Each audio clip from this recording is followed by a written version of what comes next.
The issue of Jubilee has taken a different toll. I think the registrar of political parties has displayed total biasness in handling the matter. Niseme kwamba tumefika hapa kama wabunge ambao wamechaguliwa, wabunge wa seneti, wabunge wa bunge la kitaifa, wabunge MCAs, na pia tuko na kamati ya NEC ambayo imewakilishwa ama imeongozwa na mwenyekiti wa chama chetu cha Jubilee na pia wafuasi wetu wa chama chetu cha Jubilee. Na tumekuja kwa sababu jana kuna barua ilitolewa na na registrar ama msajili wa vyama kusema kwamba mkutano uliofanyika kule Nakuru ambao ulikuwa wa NEC ama NEC ulikuwa mkutano halali ambao ulisema kwamba maafisa watatu wakae kando kama wanachunguzwa, na hao ni Mheshimiwa Kioni, Mheshimiwa Morade na pia Gichohi wakae kando.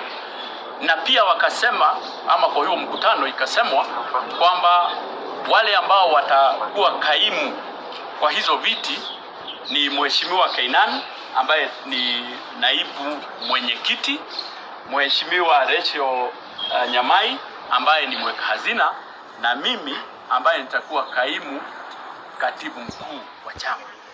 Tumekuja leo na tulikuwa tunafikiria kwamba tunaweza pata maafisa hawao hapa ili tusalimiane na wao, watukaribishe, lakini tumekuta mahame, tumekuta wengine She was quick to make a decision that is favoring Sabina Chege and Kanini Kega. Mind you, one of the biggest move or the biggest assignment of Kanini Kega and Sabina is to remove Jubilee from Azimio. That is one of the targets of William Samoei Ruto. Before we delve deep into this matter, allow me to welcome you to YOLENO TV, and if you're not subscribed, please support this channel by subscribing, by giving us a like, and then you can hit the notification bell. The Ruto of the day is focusing on marshalling leaders from the Kenya Kwanza and stealing leaders from the Azimio. Whereas Raila Odinga is going to the people directly. Because Raila understands that it is not easy for William Samoei Ruto to go to the people this same round and tell the people the things that he used to tell them. Mind you, he successfully created the narrative of hustler movement. And many poor people believe that they are in the hustler bracket. So the number of people who believe that if Kenya Kwanza secured power, they would receive manna from heaven are so many. The game plan of Raila Odinga is going direct to the people who are now beginning to consider themselves as sufferers. They have transformed from hustlers to sufferers. So the game plan here is very simple. William Samoei Ruto focusing on leaders, Raila Odinga is focusing on the people. Now, the person who is likely to win in this battle is Raila Odinga, because at the end of the day, the Kenya Kwanza regime will not achieve their manifesto.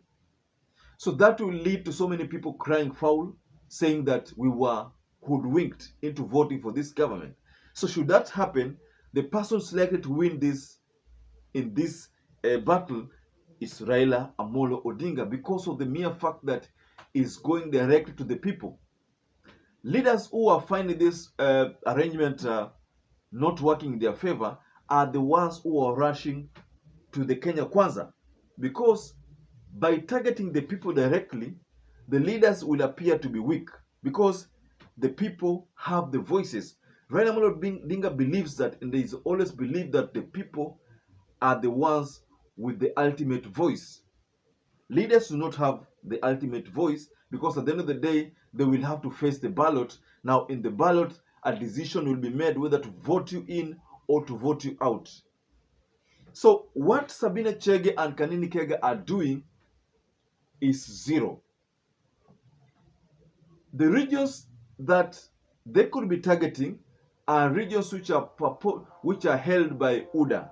At the end of the day, William Samoei Ruto is not interested in having Jubilee come to Kenya Kwanza, but William Samoei Ruto is interested in having Jubilee dissolved completely, so that these people who are purporting to be members of Jubilee can comfortably join UDA. Mind you, Moses Kuria dissolved this party and joined UDA.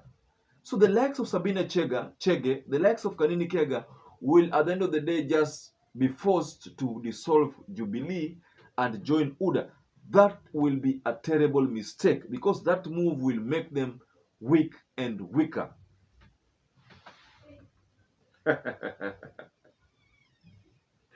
Ladies and gentlemen, do I make sense? Kindly tell me what you think about that narrative below the comment section there. Do you think this move is wise? I think Jeremiah Kioni should just devise a way of bringing back TNA. Mind you, Jubilee was a formation of so many small parties, but the bigger parties were TNA and URP. So William Samoei has been fighting to dissolve this Jubilee. In the first phase, he unsuccessfully dissolved it. But this time round, I think it's going, because if we see what the registrar of political parties has made the decision, which is quite biased, then what is awaiting is that Jubilee will be dissolved. It will be dissolved, and we are going to see a formation or a return of TNA.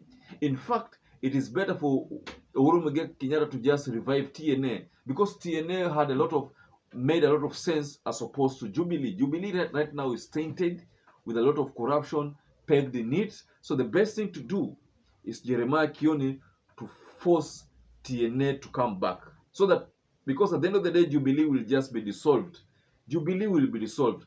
There is no way Rigathi Gachagua will allow Jubilee to reign in Mount Kenya. It will be dissolved completely.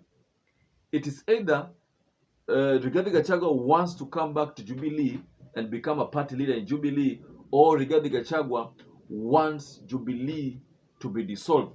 Because I don't understand how Uhuru Muigai Kenyatta will be a party leader to Jubilee while Uhuru Muigai Kenyatta has not supported this government. Uhuru Muigai Kenyatta has maintained that he is part of Azimio. So how do we have a party leader who is in Jubilee but does not support Kenya Kwanza and supports Azimio? That is one of the biggest puzzles.